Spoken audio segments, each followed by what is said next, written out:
అందరికీ నమస్కారం. ఈరోజు కూడా మూడో రోజు కూడా డిఎస్సి మీద చర్చకు రమ్మంటే ఈరోజు ఈ ప్రభుత్వం మళ్ళీ వెనక్కి తగ్గింది. ఎందుకంటే వాళ్ళకి తెలుసు దీని మీద చర్చ జరిగితే ఇది చాలా అక్రమాలు జరిగాయి, ఎక్కడ పారదర్శకంగా ఇది జరగలేదు, ఖచ్చితంగా మనం దొరికిపోతాము అనే విషయం వాళ్ళకి కరెక్ట్గా తెలుసు. కాబట్టి ఈరోజు చర్చకు కూడా వాళ్ళు రాలే. ఏదైతే వాళ్ళు 20వ తేదీ పెడతామని చెప్పారో రేపు కూడా వాళ్ళు సిద్ధంగా ఉంటారు అని మేము అనుకోవట్లే. ఎందుకంటే ఇన్ని రోజులు వాళ్ళు తప్పించుకొని వచ్చి రేపు వస్తారంటే ఇక్కడ ఖచ్చితంగా రారని మాకు అర్థమవుతుంది. ఎందుకంటే ఈరోజు నేను ఒక్కటే క్లియర్గా అడగడం ఏంటంటే విద్యాశాఖ మంత్రి గారికి ఆయన బాధ్యతగా తీసుకోవాలి. ఎందుకు అపోజిషన్లో వాళ్ళు డిఎస్సి మీద చర్చకు రావాలి అని అడుగుతున్నారు. మీరు పారదర్శకంగా చేసింటే ఖచ్చితంగా మనం చేసాం కదా అని ఆయన వచ్చి హౌస్లో చర్చ పెట్టండి అని చెప్పాలి. ఈరోజు ఈ డిఎస్సిలో మేము అడిగే కొన్ని క్వశ్చన్స్కు ఏంటంటే ఈరోజు డిఎస్సి దాంట్లో ఎంతో కాన్ఫిడెన్షియల్గా ఉండాల్సిన ఎస్సీఆర్టీలో ఎస్సీఆర్టీలో ఆ పేపర్ ఎందుకు బయటికి పోయింది, ఎలా పోయింది అనే దాంట్లో ఒకటి అడుగుతుంది. ఎందుకంటే ఒకరి ఇద్దరు చేతుల్లో మాత్రమే ఆ పేపర్ ఉంటుంది, అది ఎందుకు బయటికి పోవాల్సి వచ్చింది. అదేవిధంగా ఈరోజు స్పోర్ట్స్ కోటాలో డిఎస్ ఎగ్జామ్ లేకోకుండా పోస్టులు ఇచ్చారు. సో ఎంతో పిల్లలకు క్వాలిటీగా ఎడ్యుకేషన్ ఇవ్వాల్సిన టీచర్సే ఇక్కడ క్వాలిటీ తప్పి ఎగ్జామ్ లేకుండా పోస్టులు ఇవ్వడం అనేది కరెక్ట్ కాదు.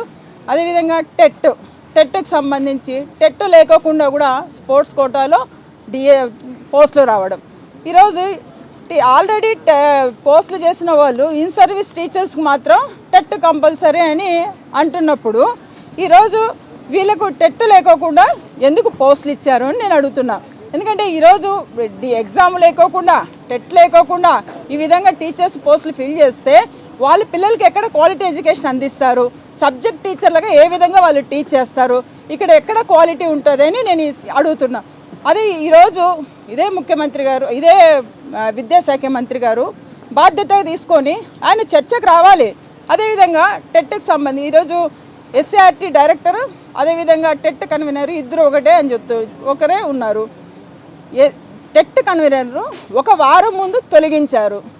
అంటే టెట్ కన్వీనర్ ఒక వారం ముందు మీరు తొలగించారంటే నేను ఎందుకు ఈ క్వశ్చన్ వేస్తున్నానంటే ఒక వారం ముందు టెట్ కన్వీనర్ను తొలగించాల్సిన అవసరం ఏంది? ఒక డిఎస్సి నడిపేటప్పుడు ఇంకా కొంతమందిని అపాయింట్ చేసుకోవడము, ఇంకా ఎందుకంటే వర్క్ అడ్జస్ట్మెంట్ కోసం చాలామంది అవసరం పడతారు ఆఫీసర్లు, కానీ ఉన్న ఆఫీసర్లను మీరు తొలగించారంటే దీంట్లో గుట్టేంటి? అంటే నేను ఎందుకు ఈ క్వశ్చన్స్ అడుగుతున్నానంటే ఖచ్చితంగా డిఎస్సిలో అక్రమాలు జరిగిన దానికి ఇవన్నీ నిదర్శనము. ఇవన్నీ ప్రతి ఒక్కరికి కూడా ఈరోజు తెలిసిపోయిన పరిస్థితి. వీటన్నిటిని అబద్ధాలని మీరు ప్రూవ్ చేయండి. మీకు ఇది అవకాశం కదా, చర్చించే అవకాశం మీకు వచ్చింది. విద్యాశాఖ మంత్రి గారు ఖచ్చితంగా నారా లోకేష్ గారు మండలిలో దీని మీద చర్చ పెట్టి దీని మీద కరెక్ట్ సమాధానం చెప్పి ఇందులో ఎటువంటి తప్పులు జరగలేదు అని ఆయన ప్రూవ్ చేసుకోవాలి. ఆయన ప్రూవ్ చేసుకుంటే ఖచ్చితంగా మేము ఇది అంటాం. ఈరోజు ప్రూవ్ చేసుకోలేరు, ఎందుకంటే విత్ ఎవిడెన్స్తో సహా మేము ఉన్నాము, దీంట్లో అక్రమాలు జరిగాయని చెప్తాము. ఈ విద్యాశాఖ మంత్రి గారు దీనికి సిబిఐ ఎంక్వైరీ వేసి దీంట్లో తప్పులు జరిగినాయి అని తెలియజేయాలి. ఎందుకంటే ఖచ్చితంగా తప్పులు జరిగాయి. అదేవిధంగా ఈరోజు ఏదైతే 16,000 మంది ఆల్రెడీ పోస్టులలో టీచర్ ఉద్యోగాలు చేస్తున్నారో వాళ్ళకి ఎటువంటి భయాందోళన అవసరం లేదు. ఎందుకంటే మేము పోరాడేది ఎవరైతే ఈరోజు బాధ్యతలు ఉన్నారో వారి కోసం మేము పోరాడుతున్నాం. ఆల్రెడీ ఉద్యోగాలు చేసే వాళ్ళ కోసం మేము పోరాడట్లే. మీరు వచ్చారు కాబట్టి, మీరు సెలెక్ట్ అయ్యారు, మీరు పోస్టులలో వచ్చారు, మీరు నిజాయితీగా వచ్చారు కాబట్టి మీకోసం మేము మిమ్మల్ని ఎక్కడ మేము డిస్టర్బ్ చేయలే. వీరికి మాత్రం ఎలాంటి భయాందోళన అవసరం లేదు. ఇప్పుడు కూడా విద్యాశాఖ మంత్రి గారు కూడా దీంట్లో సిబిఐ ఎంక్వైరీ తేలిన తర్వాత అన్యాయం జరిగిన వాళ్ళకి ఖచ్చితంగా సూపర్ న్యూమరీ పోస్టులు క్రియేట్ చేసైనా ఎవరైతే బాధ్యతలు ఉన్నారో, ఎవరికైతే అన్యాయం జరిగిందో వాళ్ళకి ఖచ్చితంగా పోస్టులు ఇస్తామని దీన్ని ఖచ్చితంగా డిఎస్సి మీదకు చర్చకు వచ్చి ఈ విధంగా విద్యాశాఖ మంత్రి గారు భరోసా కల్పించాలని నేను ఈ సందర్భంగా కోరుకుంటున్నాను. అదేవిధంగా ఈరోజు ఇంకొక మండలిలో జరిగిన ఒక సంఘటన ఏంటంటే ఈరోజు డిప్యూటీ చైర్మన్గా మా పర్సన్ మాధవ్ గారును ఎలక్ట్ చేయడం జరిగింది. ఆయన ఏదైతే బాధ్యతలు తీసుకుంటున్నారో బాధ్యతలు తీసుకునేటప్పుడు అటు ప్రభుత్వం తరపున ఎవరే కూడా అంటే ఏ పార్టీ తరపున కూడా వాళ్ళు లేకోకుండా వాళ్ళు వాకౌట్ చేసి బయటికి వెళ్ళడం నిజంగా ఇది చరిత్రహీనులుగా వాళ్ళు మిగిలిపోతారు.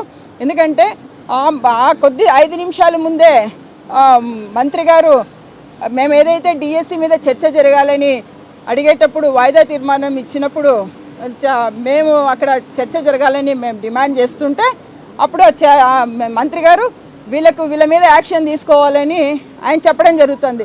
మా చైర్మన్ గారు ఒకటే అన్నారు, ఏ ప్రొసీజర్లో వీళ్ళ మీద యాక్షన్ తీసుకోవాలని ఆయన అడిగారు. అప్పుడు వాళ్ళ తర్వాత ప్రొసీజర్ రూల్ ప్రకారం వాళ్ళ మీద యాక్షన్ తీసుకోవాలని చెప్పడం జరిగింది. సరే రూల్స్ మీరు మీరు మా వరకు వచ్చేటప్పుడు రూల్స్ పాటించాలంటున్నారు. ఒక 5 నిమిషాల ముందు చైర్మన్ గారిని నియమించేటప్పుడు ఆయన బాధ్యతలు తీసుకునేటప్పుడు ఒక ప్రభుత్వంగా మీరు ఎందుకు రూల్స్ బ్రేక్ చేశారు? మీకు ఆ రూల్స్ మీకు గుర్తు రాలేదా అని నేను అడుగుతున్నా. సో ఎవరికైనా రూల్స్ చెప్పేటప్పుడు రూల్స్ కూడా ఫాలో కావాలని వాళ్ళకి తెలియజేస్తున్నా.